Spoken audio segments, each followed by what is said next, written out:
No arminianismo, a salvação é por mérito. E eu posso provar. Só que eles não sabem disso ainda.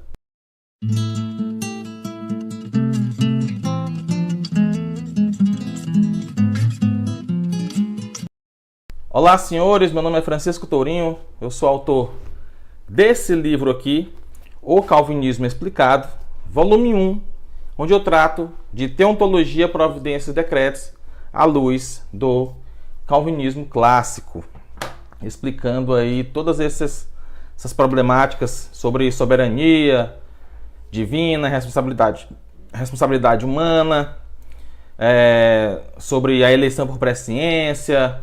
Vamos tratar sobre a questão do livre-arbítrio, determinação dos atos pecaminosos e tudo mais. Mas tudo bem.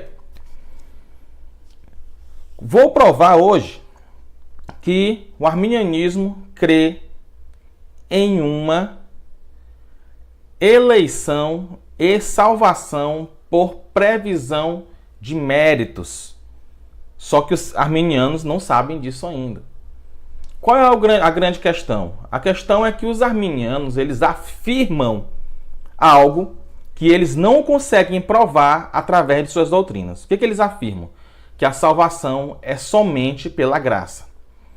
No entanto, quando você vai analisar a doutrina deles, você vê que a salvação é por mérito. Então, é uma afirmação que eles fazem que é infundada. Eles ensinam que a salvação é só pela graça, no entanto, eles não conseguem provar isso através da sua doutrina. Então, eu vou mostrar para vocês, primeiro, conceituando o que seria a doutrina arminiana. O arminianismo, ele acredita em uma graça chamada graça preveniente. O que é essa graça preveniente? É uma graça que Deus derrama igualmente sobre todas as pessoas. Veja bem, estou descrevendo a doutrina arminiana. Deus derrama uma graça igual sobre todas as pessoas. E, dado se essa pessoa não resiste a tal graça, e se ela resiste a tal graça, aí Deus, ao prever essa ação humana, Deus elege ou reprova. Se ele não resiste à graça, ou seja, deixa-se ser levado pela graça, então Deus elege aquele homem. Ou seja, a eleição é um resultado da não resistência do ser humano. Se o ser humano resiste à graça, então Deus reprova.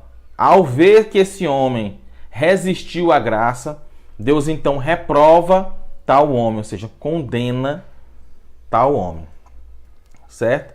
E aí nós temos um grande problema, porque os arminianos não sabem dizer. Na verdade, eles sabem, só que aí, para não cair na conclusão que eu vou chegar agora, eles dizem que é um mistério o porquê de um homem que aceitar e o outro homem negar, sendo que os dois estão debaixo da mesma graça.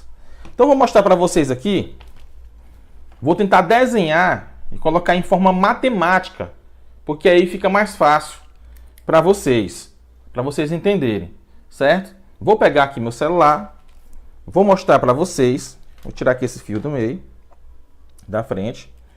E imaginem só que aqui, ó, são dois homens, 2 e 2, certo? Esse aqui é um homem, esse aqui é outro homem, esse número.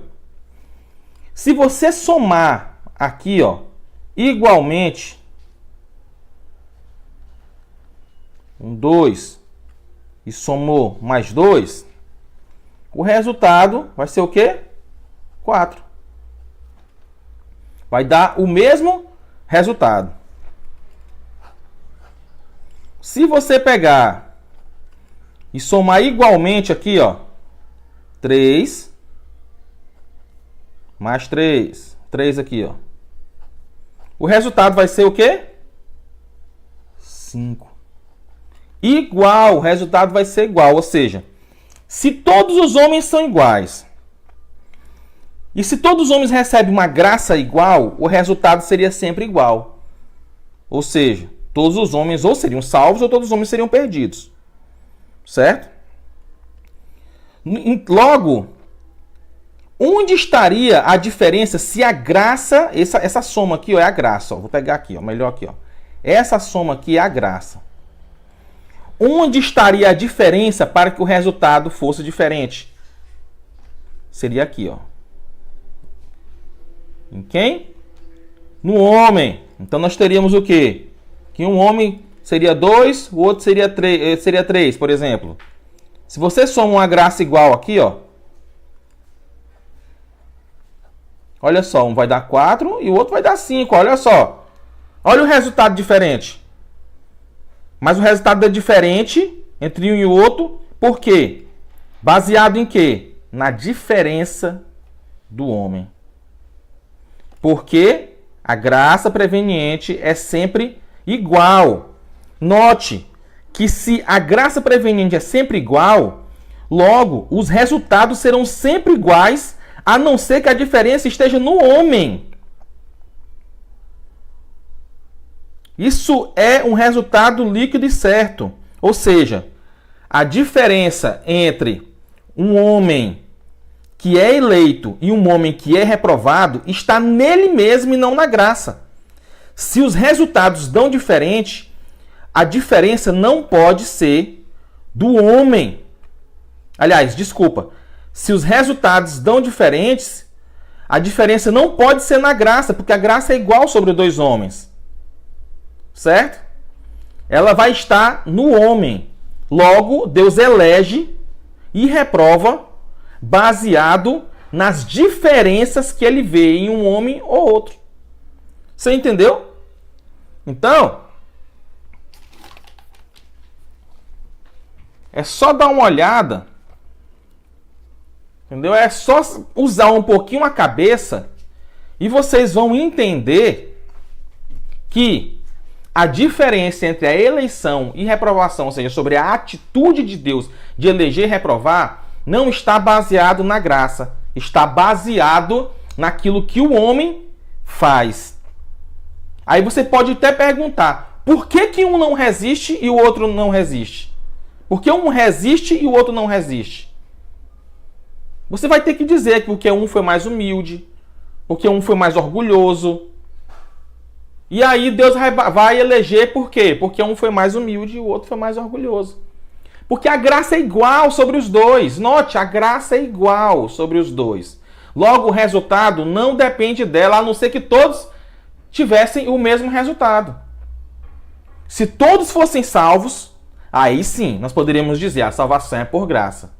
Mas como nem todos são salvos, então existe um grande problema aí. Se todos são atingidos pela mesma graça e nem todos são salvos, a diferença não pode estar na graça, senão que na atitude desses homens que estão aqui embaixo. Logo, a salvação desses homens dependem deles mesmos, fazer um bom uso ou um mau uso do arbítrio liberto que Deus deu para eles. O arminiano vai fugir disso e vai dizer que isso é um mistério, como diz Roger Olson. Roger Olson vai dizer que não é um mistério porque que um homem aceita e o outro rejeita. Mas não é mistério coisa nenhuma. Na verdade é que ele está apelando para o mistério para fugir da conclusão líquida e certa que a salvação no arminianismo nos leva a um mérito humano e, portanto, uma negação da sola gratia da Reforma Protestante. Tá ok? Poderia dizer mais um monte de coisa, né, a respeito disso, é um assunto longo, mas poderíamos mostrar, por exemplo, que a graça preveniente ela é ineficaz. Por exemplo, a graça preveniente ela dá o arbítrio liberto, ou seja, ela dá o poder a todos os homens, mas ela não dá o querer. Mas nós temos que saber, por exemplo, que admitir que o querer do homem é uma parte essencial na salvação. Mas ela não dá o querer. Logo, esse querer vem de quem? Do homem. Logo, já não pode ser mais sola gratia. Porque a graça não deu o querer. Teve que vir um agente externo da graça para compor uma peça para que o homem ali pudesse ser salvo através agora de uma graça subsequente ou de uma graça cooperante, dependendo do autor aí que você vai usar. Ok? Um abraço, senhores. Até mais.